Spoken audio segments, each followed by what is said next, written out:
বাংলাদেশে রুচির দুর্ভিক্ষ লাগছে আর আমাদের এখন দেখি বন্যায় সবকিছু তলাইয়া কচুর শাকের দুর্ভিক্ষ লাগছে।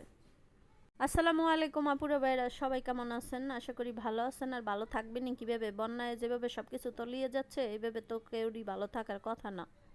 আলহামদুলিল্লাহ সবার দোয়ায় আল্লাহর রহমতে এখন অনেক ভালো আছি। আর যারা বন্যার্ত মানুষদের জন্য সাহায্য করতে যাচ্ছেন, আবার সাহায্য করে ভিডিও কইরা তারপরে ফেসবুকে আপলোড দিচ্ছেন, তো আল্লাহর জন্য যদি সাহায্য করেন তাহলে এই ভিডিও ফেসবুকে আপলোড দেওয়া কখনোই ঠিক না। আল্লাহ তাআলা বলেছে তোমরা এমনভাবে সাহায্য করো যেন তোমার ডান হাত দিয়ে দিলে বাম হাতেও না জানে। তো আপনারা সাহায্য করছেন, আবার ভিডিও করে আবার সেই ভিডিও ফেসবুকে আপলোড দিচ্ছেন। তো বুঝি না ভাই, আপনারা কি সাহায্য করতেছেন নাকি ভিডিও করে আপলোড দেওয়ার জন্য যাচ্ছেন? এই জিনিসটা আমার মাথায় এখনও ঢুকে না যে কি করতেছেন আপনারা। তো আসলে যাই হোক, এটা একান্তই আপনাদের ব্যক্তিগত ব্যাপার। আমার কথায় যদি আপনারা কেউ কষ্ট পেয়ে থাকেন তাহলে অবশ্যই ক্ষমার দৃষ্টিতে দেখবেন। তো আজকে আমি ইলিশ মাছ দিয়ে কচুর শাক রান্না করব।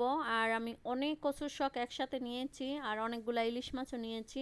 তো এখানে আমি রসুন কুচি আর পেঁয়াজ আর কাঁচামরিচ দিয়ে দিলাম, আর তার ভিতরে শুধু হলুদের গুঁড়োটা দিয়ে দিছি। আর হলুদের গুঁড়োটা দেওয়ার পরে আমি তেলের সাথে একটু ভালো করে ভেজে নিলাম। তারপরে দিয়ে দিলাম মরিচের গুঁড়া, আর মরিচের গুঁড়োটা তেলের সাথে দেওয়ার পরে আর একটু ভেজে নিছি। আর তারপরে দিয়ে দিলাম লবণ। এবারে দিয়ে দিব আদা রসুন বাটা। আর কচুর শাক রান্না করতে গেলে কিন্তু রসুনটা একটু বেশি দিতে হয়, কারণ যে কোনো কিছু দিয়েই রান্না করেন না কেন সেক্ষেত্রে রসুনটা কিন্তু কচুর শাকে দিতেই হবে। আর কচুর শাকে রসুনটা বেশি একটু লাগে, এই জন্য আমি একটু বেশি দিয়ে দিলাম। তো মশলা টশলা ভালো করে কষে তারপরে আমি ইলিশ মাছগুলো দিয়ে দিলাম। আর ইলিশ মাছগুলো দেওয়ার পরে একটু পানি দিয়ে তারপরে ভালো করে ইলিশ মাছটা রান্না করে নিব। আর ইলিশ মাছটা যখন ভালো করে সিদ্ধ হয়ে যাবে, আর যখন একটু কাটার থেকে একটু ইলিশ মাছটা একটু খুলে খুলে আসবে, তখনই কিন্তু সিদ্ধ করে রাখা কচুর শাকটা এইভাবে দিয়ে দিতে হবে।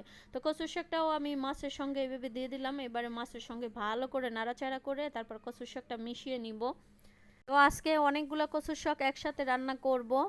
তো এই কচুর শাকগুলো আসলে এক জায়গায় পাই নেই, মানে বিভিন্ন জায়গার থেকে বাজারের থেকে কিনে আনতে হয়েছে। তো আমাদের বাসায় যে খালা আছে খালাকে টাকা দিলাম, আর খালাকে বললাম যে খালা যেখান থেকে পান সেখান থেকে অল্প অল্প করে কচুর শাক কিনে নিয়ে আসেন। তো সেই জন্য বললাম, দেখেন আসলে সব জায়গায় রুচির দুর্ভিক্ষ লাগে, আর কচুর শাকেরও কিন্তু দুর্ভিক্ষ লেগে গেছে। কারণ কচুর শাক কিন্তু পাওয়াই যাচ্ছিল না, তো অনেক কষ্ট করে বিভিন্ন জায়গা থেকে জোগাড় করে তারপরে আনা হয়েছে। তো কচুর শাকটা কিন্তু একেবারে ভাজা ভাজা করছি, আর কচুর শাকটা অনেক মজা হয়েছিল। এটা আপনাদেরকে বলে বুঝাতে পারবো না কতটা মজা হয়েছে ইলিশ মাছ দিয়ে কচুর শাক। তো এইদিকে রান্না হয়ে গেছে, তো খাওয়া দাওয়া করতে একটু আমাদের দেরি হবে। তো আমার অনেক খিদা লাগছিল। তো দেখেন আমি কত ভিটামিন জাতীয় জিনিস খাইতেছি, কারণ ডাক্তার এগুলো আমাকে খেতে বলছে। এই জন্য আমি কিশমিশ, কাজু বাদাম, কাঠবাদাম এগুলো সব খাবো এখন।